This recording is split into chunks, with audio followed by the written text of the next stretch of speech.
Assalamualaikum warahmatullahi wabarakatuh. Perkenalkan, nama saya Suwartiwi, saya dari Prodi S1 Kebidanan Universitas Kadar Bangsa dengan NIM 21250014. Baiklah, di sini saya akan memberikan video penyuluhan saya yaitu tentang konsep dasar asuhan masa nifas. Nah, sering kita ketahui bahwa masa nifas adalah masa di mana pemulihan pasca persalinan hingga semua organ reproduksi wanita pulih kembali sebelum kehamilan berikutnya. Nah, biasanya masa nifas ini berlangsung hingga 6-8 minggu pasca persalinan. Dan untuk mengetahui lebih jelasnya tentang hasil penyuluhan saya dapat kita lihat pada video berikut ini. Konsep dasar asuhan masa nifas. Kompetensi penyuluhan ini membahas tentang 1. Tujuan asuhan masa nifas, 2. Peran dan tanggung jawab bidan dalam asuhan masa nifas, 3. Kebijakan program nasional asuhan masa nifas, 4. Asuhan ibu dan bayi selama nifas. Tujuan asuhan masa nifas.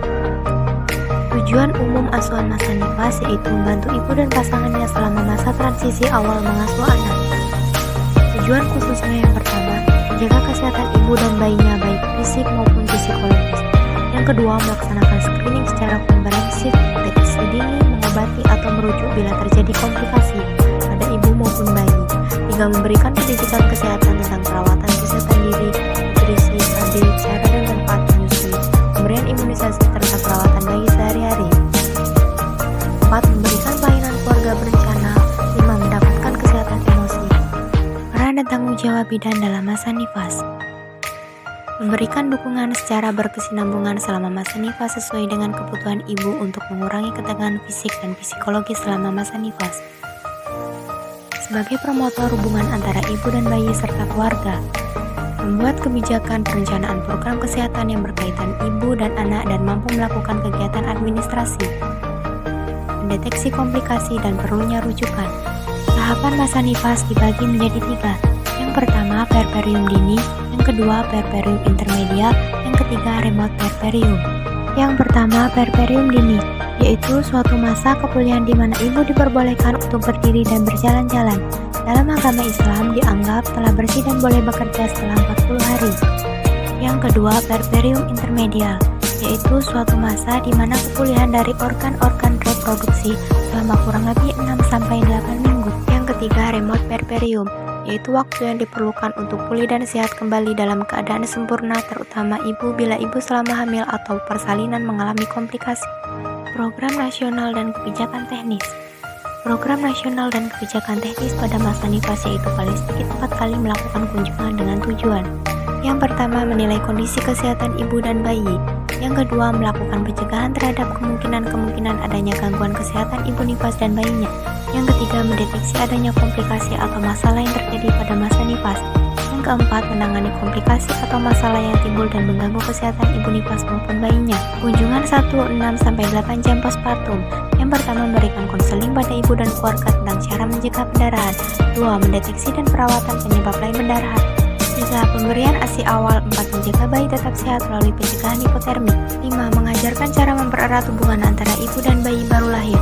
6. Setelah bidan melakukan pertolongan persalinan, maka bidan harus menjaga ibu dan bayi untuk 2 jam pertama setelah kelahiran. Kunjungan 2-6 hari postpartum. Yang pertama, memastikan involusi uterus berjalan dengan normal. 2. Menilai adanya tanda-tanda demam, infeksi, dan pendarahan. 3. Memastikan ibu mendapat istirahat yang cukup. 4. Memastikan ibu mendapat makanan yang bergizi dan cukup cairan. 5. Memastikan ibu menyusui dengan baik dan benar. 6. Memberikan konseling tentang perawatan bayi baru lahir. Kunjungan 3-2 minggu postpartum. Asuhan pada 2 minggu postpartum sama dengan asuhan yang diberikan pada kunjungan 6 hari postpartum. Kunjungan 4-6 minggu postpartum. 1. Menanyakan penyakit-penyakit yang dialami ibu selama masa nifas. 2. Memberikan konseling KB secara dini. Asuhan ibu dan bayi selama masa nifas. Yang pertama, anjurkan ibu untuk melakukan kontrol atau kunjungan masa nifas minimal 4 kali. 2. Periksa tekanan darah, pendarahan pervaginam, kondisi perineum, tanda infeksi, kontraksi uterus, tinggi fundus, dan temperatur secara rutin. 3. Nilai fungsi berkemih, fungsi cerna, penyembuhan luka, sakit kepala, rasa lelah, dan nyeri punggung. 4. Tanyakan ibu mengenai suasana emosinya, bagaimana dukungan yang didapatkan dari keluarga, pasangan, dan masyarakat untuk perawatan bayinya. 5. Tata laksana atau rujukan bila ditemukan masalah. 6. Lengkapi vaksinasi tetanus toxoid bila diperlukan. 7. Meminta ibu untuk segera menghubungi tenaga kesehatan bila ibu menemukan salah satu tanda seperti pendarahan berlebihan, sekret vagina berbau, demam, nyeri perut, dan kelelahan atau sesak. Asuhan bayi selama masa nifas. Yang pertama, pastikan bayi tetap hangat dan jangan memandikan bayi hingga 24 jam setelah persalinan. Jaga kontak kulit antara ibu dan bayi dengan topi. 2. Tanyakan pada ibu ataupun keluarga tentang masalah kesehatan pada ibu yang meliputi 1. Keluhan tentang bayinya. 2. Penyakit ibu yang mungkin berdampak pada bayi. 3. Warna air ketuban. 4. Riwayat bayi buang air besar. 3. Lakukan pemeriksaan fisik dengan prinsip 1. Pemeriksaan dilakukan dalam keadaan bayi tenang atau tidak menangis. 2. Pemeriksaan tidak harus berurutan. Dahulukan menilai pernapasan dan tarikan dada. Inisiasi menyusui dini dan ASI eksklusif. Yang pertama, inisiasi menyusui dini, yaitu segera dekap dan biarkan bayi menyusu dalam 1 jam pertama kelahirannya. Yang kedua, ASI eksklusif, yaitu ASI saja selama 6 bulan. Dukungan keluarga sangat dibutuhkan ibu dalam memberikan ASI. Berikutnya adalah gizi. Gizi merupakan hal terpenting dalam masa nifas, yaitu ibu harus mengkonsumsi makanan tambahan 500 kalori tiap hari. Makan dengan diet berimbang untuk mendapatkan protein, mineral, dan vitamin yang cukup.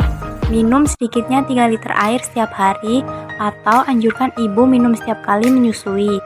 Pil zat besi harus diminum untuk menambah zat gizi setidaknya selama 40 hari pasca persalinan.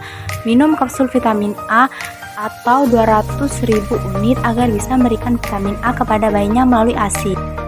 Nah, dari penyuluhan saya ini dapat disimpulkan bahwa pengetahuan ibu nifas tentang kesehatan nifas terkadang masih kurang. Karena apa? Karena sikap ibu terhadap kesehatan nifas sebagian besar memiliki sikap positif dengan merespon baik atas anjuran tenaga kesehatan. Sedangkan aktivitas mobilitas dini ibu nifas dan aktivitas kunjungan pulang ibu nifas memiliki kepatuhan yang tinggi terhadap anjuran tenaga kesehatan. Selain itu, pelayanan kesehatan yang diberikan kepada ibu nifas belum sesuai dengan program yang ditentukan oleh Kementerian Kesehatan. Contohnya, tidak ditemukan SOP pada puskesmas setempat. Pelayanan nifas didasarkan pada panduan buku KIA. Dan riwayat komplikasi nifas terdahulu menjadi pemicu munculnya komplikasi pada nifas sekarang. Hal ini karena adanya pengulangan aktivitas atau kebiasaan hidup yang kurang sehat sebagai konsekuensi dari kurangnya pengetahuan ibu nifas tentang kesehatan nifas. Baiklah, demikian video penyuluhan dari saya tentang konsep dasar asuhan masa nifas. Jika ada salah kata, saya mohon maaf. Saya akhiri. Wabillahi taufik wal hidayah. Wassalamualaikum warahmatullahi wabarakatuh.